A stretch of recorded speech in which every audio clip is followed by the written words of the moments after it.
Hello guys and welcome back to my channel. Today we are going to do a little review of Kiss of the Basilisk. Jeez, I couldn't even say the word. Kiss of the Basilisk. I rated this 3.5. I probably would have rated it higher, but I think our FMC just annoyed me. But let's get into it. So in this we have our main character Tem, and because she's born the same year as the prince, because the prince is looking for a wife, she gets chosen to go into the caves and get trained by basilisks for him. And by trained I literally mean trained, like, you know, virginity taken, like she's basically trained for his pleasure effectively. But in this as well we have the dynamic between the basilisks. So the basilisks are they've been put in the caves. They're an enemy of the humans, but we have the royals who are obviously trying to keep them where they should be. But Tem goes into the caves, meets Caspian, and he trains her. But I will say about this book, it is very unhinged. Like, there's no denying it. It is just basically smart. That's all it is. It's just basically smart, constantly. And I did read this probably,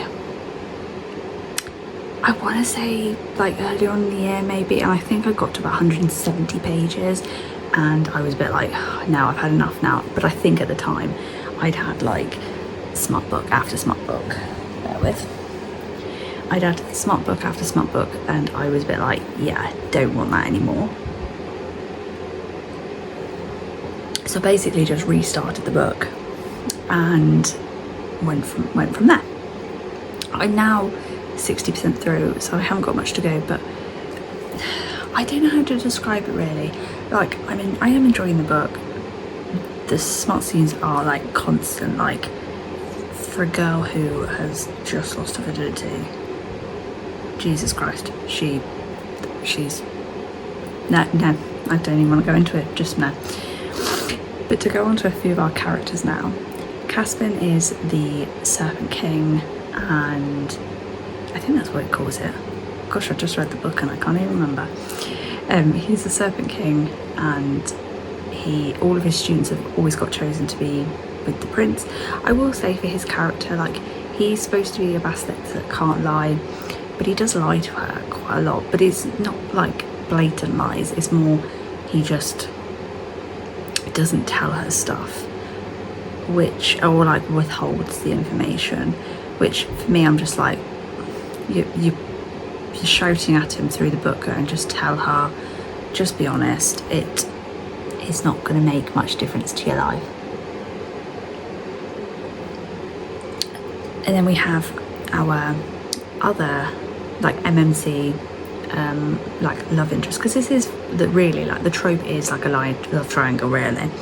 We have Leo, who is the human king in waiting, so he's the human prince. And I will say, for me, he's probably the only character in this book that has not really ever lied to her. He's only ever really been honest. Like, he's been very upfront with his like intentions and the fact that he likes her, so I will commend him for that.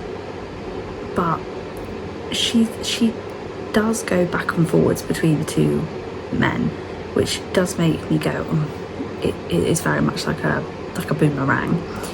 If we go on to Temperance, like Tem, she's an alright character, but I think she just changes her mind like literally like that, like constantly. And I think for me, I just found myself getting really irritated with her, because I'm like, come on, what are you doing?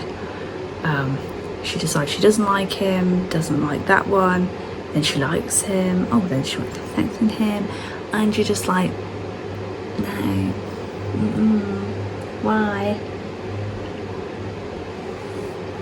I think this is why I rated it so low, because I was like, yeah, no, I've had enough now. But if you like books that are very basically just unhinged smart, this is definitely one I would say pick up, But if you are someone who's like, oh, you want a bit of sex in the book but not like constantly, like again, like